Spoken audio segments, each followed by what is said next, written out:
But the ego can manifest many different delusions.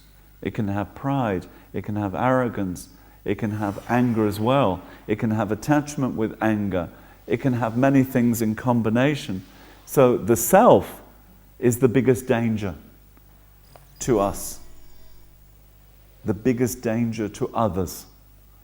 And so now you know about this, I think you're never the same ever again.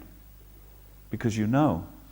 When you didn't know, then you just go along with things as they are, right? But once you've heard this sort of thing, when the ego starts to come up, there's a feeling of, uh-oh. Whereas before it would have been just, oh well, here we go again, the ego's coming.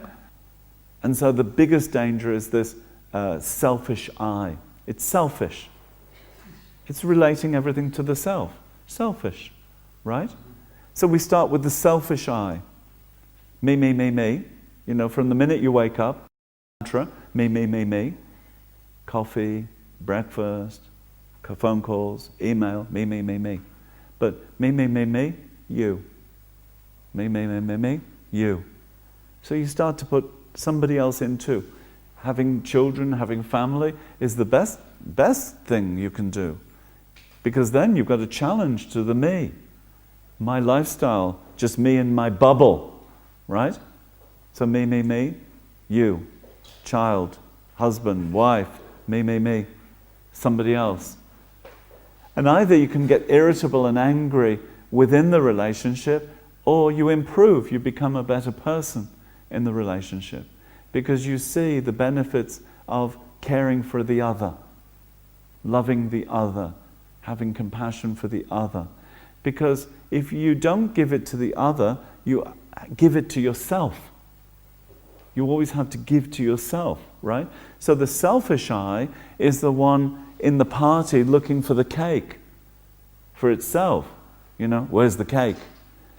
And it's this sort of fear, anxious, where's the cake? So always watching, where's the cake? Where's the cake? And when the cake comes, there's two pieces left, one big, one small. And you say, somebody else is here. You take the big one. No, you take the big one. We're so polite in society. Actually, we want to grab it. Give me the big piece of cake. We say, oh, no, you have the big piece of cake. But the selfish I is saying, give me the big piece of cake. And thinking, if you take that big piece of cake, there's trouble. Right? And they're thinking, if you take that big piece of cake, there's trouble. You can't win with this selfish I.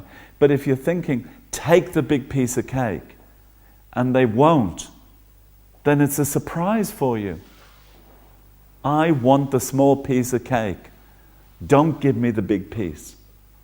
Counteracts the selfish I. Give me the small one.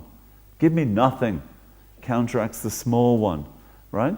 But when we're always thinking, I want the best, I want the biggest, I want the most, people look at me and we don't get it, we suffer. Right? Give me something to gain the piece of cake. And the piece of cake disappears, I lose it. And we say, it's like the biggest tragedy in our lives, but it's nothing. It's just a piece of cake. We don't break out of the selfishness. We don't break into compassion, love, those good qualities, because this has locked you into a certain pattern. You keep going round and round in these selfish concerns. So once you understand, this is about the self, selfish, self-concern. Right? So if you want other concern for others, you have to break out of this. This is your prison. This is where we are, right? And so once we've established what the prison is, we can start to make the key to get out of the prison.